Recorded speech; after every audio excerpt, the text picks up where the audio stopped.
ပရိသတ်များမင်္ဂလာပါဗျာဒီနေ့ဒီဗီဒီယိုလေးကိုတော့ကျွန်တော်မဲကွန်းတစ်ခုနဲ့စတင်ခြင်းပါတယ်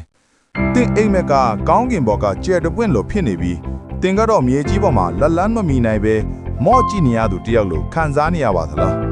ဒီလိုခံစားချက်ဟာတင်တရုတ်တဲ့ခံစားနေရတာမဟုတ်ပါဘူးကျွန်တော်တို့အားလုံးရဲ့ဘဝမှာဒီလိုအချိန်တွေကိုဖြတ်တန်းကြရဖို့ပါတယ်ဒီနေ့ကျွန်တော်ပြောပြမယ့်ဇာတ်လမ်းကတော့အိတ်ကတ်ထဲမှာတပြားမှမရှိပေမဲ့သူ့ရဲ့ကံကြမ္မာနဲ့သူ့မိသားစုရဲ့ကံကြမ္မာကိုတပါးတည်းပြောင်းလဲပြနိုင်လောက်တဲ့ကြီးမားတဲ့အိမ်မက်တစ်ခုကိုပိုင်ဆိုင်ခဲ့တဲ့ကဘီဆိုတဲ့ကောင်လေးတစ်ယောက်အကြောင်းပါသူ့ရဲ့ဇာတ်လမ်းကကျွန်တော်တို့ကိုဘဝရဲ့အရေးကြီးဆုံးသင်ခန်းစာတစ်ခုကိုပေးပါလိမ့်မယ်ကျွန်တော်တို့ရဲ့စိတ်ဓာတ်ကိုအစိတ်အတောင်အဖိဆုံးရာဟာပတ်ဝန်းကျင်ရဲ့အပြတ်သဘောဆောင်တဲ့သဘောထားတွေနဲ့တန်တရားတွေပါပဲဒီအတန်တွေဟာကျွန်တော်တို့ရဲ့ယုံကြည်မှုကိုတဖြည်းဖြည်းချင်းတိုက်စားနိုင်ပြီးကိုတန်ဖိုးမရှိဘူးလို့ထင်လာစေနိုင်ပါတယ်ကာဘီဟာဒီလိုအစိတ်တဲ့ပတ်ဝန်းကျင်မှာနေစဉ်ရှင်သန်ခဲ့ရသူပါကာဘီရဲ့စီးနှံပွဲတင်မှုကစကလုံးတွေနဲ့ဖော်ပြဖို့တောင်ခက်ခဲပါတယ်သူစီးတဲ့ဖနက်တွေမှာအပေါက်တွေနဲ့သူလွယ်တဲ့ကြောင်းလွယ်အိတ်ကစုပ်ပြဲနေခဲ့တယ်ညဘက်တွေမှာဆိုရင်ဖိုက်စာလီရက်နဲ့အိတ်ခဲရတဲ့နေ့ရက်တွေကလည်းမနှဲပါဘူးဒါပေမဲ့ဒီလိုဆင်းရဲခြင်းထက်ပိုနာကျင်စေတာကလူတွေရဲ့အထင်သေးမှုပါပဲသူကသူ့ရဲ့အိမ်မက်အကြောင်းသူ့မိသားစုရဲ့ကံကြမ္မာကိုပြောင်းလဲခြင်းနဲ့အကြောင်းမျှဝေလိုက်တိုင်းလူတွေကသူ့ကိုရေမောလောင်ပြောင်းခဲ့ကြတယ်သူတို့ကအိတ်ကတ်ထဲမှာဘာမှမရှိတဲ့ကောင်းလေးတယောက်ဘလို့လို့ကြီးကြီးကျယ်ကျယ်တွေးနိုင်တာလဲမင်းကနောက်နေ့အတွက်သူမတဲ့နဲ့ရဖို့ပဲစဉ်းစားတဲ့တာလို့ပြောခဲ့ကြတယ်ဒီစကလုံးတွေဟာကာဘီရဲ့နှလုံးသားထဲမှာအနက်ထိုးဆိုင်တယ်လို့စူနစ်ဝင်ထားခဲ့ပြီးသူ့ရဲ့ယုံကြည်ချက်မိတောက်ကိုတဖြည်းဖြည်းငြိမ့်သက်ဖို့ကြိုးစားနေခဲ့တယ်ကျွန်တော်ပြောလာမှတ်မိလားဒီလိုအတန်မျိုးနဲ့တင်ဘွားထဲမှာလည်းရှိနေပါတယ်လူတွေရဲ့လောင်ကြောင်သန်းတွေကြားမှာကာဘီတယောက်တည်းနစ်မြုပ်နေခဲ့တယ်သူ့ရဲ့အိမ်မက်မိတောက်ဟာတဖြည်းဖြည်းမင်းမြင့်လာတဲ့အဲ့ဒီအမောင်မိုက်ဆုံးအချိန်မှာတည်းသူ့ဘဝကိုအလင်းပြပေးမဲ့ပညာရှိတဦးနဲ့မမျှော်လင့်နဲ့စုံတွဲခဲ့တယ်ဂရူကြီးကလူငယ်လေးစိတ်ညစ်နေတာလားဘာလို့စိတ်ညစ်နေတာလဲလို့ညင်သာစွာမိလိုက်တဲ့အခါဂါဘီကသူ့ဘဝအကြောင်းစုံကိုပြောပြခဲ့ပါတယ်ထိုအခါဂရူကြီးကဂါဘီကိုမှန်တချတ်ပေးပြီးသူ့မျက်လုံးထဲကိုစေးစေးကြည့်ခိုင်းခဲ့တယ်မင်းရဲ့မျက်လုံးထဲကနာကျင်မှုကိုမြင်လားလို့မေးတော့ဂါဘီကခေါင်းငိမ့်ပြခဲ့ပါတယ်အဲ့ဒီနောက်ဂရူကြီးကအခုအဲ့ဒီနာကျင်မှုရဲ့နောက်ွယ်ကိုပိုးပြီးနက်နက်ရှိုင်းရှိုင်းကြည့်လိုက်စမ်းအဲ့ဒီမှာဝှက်ထားတဲ့မီးပွားလေးကိုမင်းတွေ့လားလို့မေးခဲ့ပါတယ်ဂါဘီပြန်ကြည့်လိုက်တဲ့အခါသူ့ရင်ထဲမှာအာရင်တစ်ခုကိုတကယ်ခံစားလိုက်ရပါတယ်ဂူရူကြီးရဲ့စကားတွေဟာလဲညွတ်ခဲတတ်တယ်မဟုတ်ပဲဂါဘီရဲ့စိတ်ခဲကတန်ကြီးတက်နေတဲ့တန်မဏိထားကိုပြန်လဲတောက်ပြောင်စေတဲ့မော်ပညာတစ်ခုလိုပါပဲဒီမီးဟာမင်းရဲ့ယုံကြည်ချက်ပဲအမှောင်မိုက်ဆုံးညတွေမှာတော့မင်းရဲ့လမ်းကိုအလင်းပြပေးလိုက်မယ်ဒါကိုတတိနာစီကတကြမွေးမြူပါဘယ်တော့မှငြင်းမသွားစီနဲ့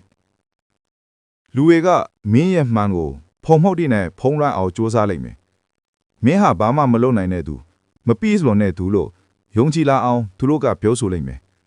အဲ့ဒီဖုံမှုတ်တွေကိုမင်းရဲ့လှုပ်ဆောင်ချက်တွေနဲ့အမြဲတစေထန်ဆင်းနေအောင်လုပ်ပါမင်းရဲ့စစ်မှန်တဲ့အရေးချင်းကိုနေ့တိုင်းပြန်ကြည့်ပြီးမင်းဘာတွေလုပ်နိုင်တယ်ဆိုတာဘယ်တော့မှမမေ့ပါနဲ့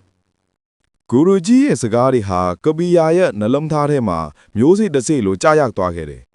ဒါပေမဲ့မျိုးစေ့ဟာလှုပ်ဆောင်ချက်ဆိုတဲ့ရေနဲ့ဇွဲလုံးငါဆိုတဲ့နေအောင်ကြီးမရရင်အပင်ပေါက်လာမှာမဟုတ်ပါဘူးဒါကြောင့်ကဘီယာဟာသူ့အိမ်မက်ကိုတဆင့်ချင်းစီစတင်တိဆောက်ခဲ့ပါတယ်သူလှုပ်ဆောင်ခဲ့တဲ့တိကျတဲ့လောက်ရည်တွေကသူ့ရဲ့ဇွဲလုံးလာနဲ့စိတ်ပိုင်းဖြတ်မှုကိုတက်တည်ပြနေပါတယ်ကဘီယာဟာဘ ഹു ဒရတွေရစေဖို့စာအုပ်တွေဖတ်တယ်သူကစာအုပ်တွေကိုဖျော်ဖြေရေးအကျက်ဖတ်တာမဟုတ်ပဲစင်းရဲချင်းရဲ့တန်တရားကိုဖျက်တော့ဖို့အတွက်လက်နက်အဖြစ်ရှာဖွေစုဆောင်းဖတ်ရှုခဲ့ပါတယ်မရက်မနာအလုပ်လုပ်တယ်မနက်ပိုင်းမှာကြောင်းသွားပြီးညနေပိုင်းမှာလက်ဖက်ရည်ဆိုင်ငယ်လေးတစ်ဆိုင်မှာဖန်ခွက်စီစားပွဲတို့အလုပ်ကိုလုပ်ခဲ့ပါတယ်စနေတနင်္ဂနွေမှာတော့ဖုံးပလင်စရာတဦးစီမှာအခမိပညာသင်အဖြစ်ဝင်လုပ်ပြီးကျွမ်းကျင်မှုအသစ်တွေကိုသင်ယူခဲ့ပါတယ်ဆွလွတ်အနစ်နာခံမှုတွေများစွာရှိခဲ့လေရွာသူရွာသားတွေအိတ်ဆက်နေတဲ့ညနဲ့တန်းကောင်တွေမှာကဘီယာကမီးမိန်မိန်အောင်မှာစာကြိုးစားခဲ့ပါတယ်အိတ်ဆက်ချင်းတက်တောင့်တတဖြစ်မှုနဲ့တခါတည်းအစားအသောက်ကိုပါဆွလွတ်ခဲ့ပေမဲ့သူ့ရဲ့ကြိုးစားမှုကိုဘယ်တော့မှမရပ်တန့်ခဲ့ပါဘူး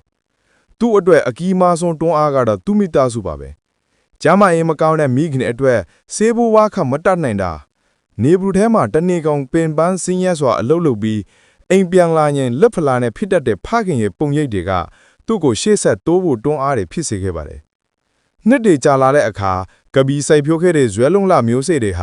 အောင်မြင်မှုရဲ့အသီးအပွင့်တွေအဖြစ်ဝေစာလာခဲ့ပါတယ် ဇွဲလုံးလာဆိုတာဘယ်တော့မှအလဟတ်မှမဖြစ်ပါဘူးကဘီယာရဲ့စီးပွားရေးခရီးလမ်းကဒီအမှန်တရားအတွက်အကောင်းဆုံးတတ်တည်တစ်ခုဖြစ်ခဲ့ပါတယ် သူဟာရွာရဲ့တောင်းတနေရာမှာတင်းငယ်တဲ့မိုဘိုင်းဖုန်းပြည်ပြင်းကြီးလုပ်ငန်းလေးတစ်ခုကိုစတင်ခဲ့ပါတယ်ရလာတဲ့ငွေတစ်ချက်ချင်းစီကိုဂယုတစိုက်စုဆောင်းပြီး electronic ပစ္စည်းဆိုင်ငယ်လေးဒီဇိုင်းကိုဖွင့်လှစ်နိုင်ခဲ့ပါတယ်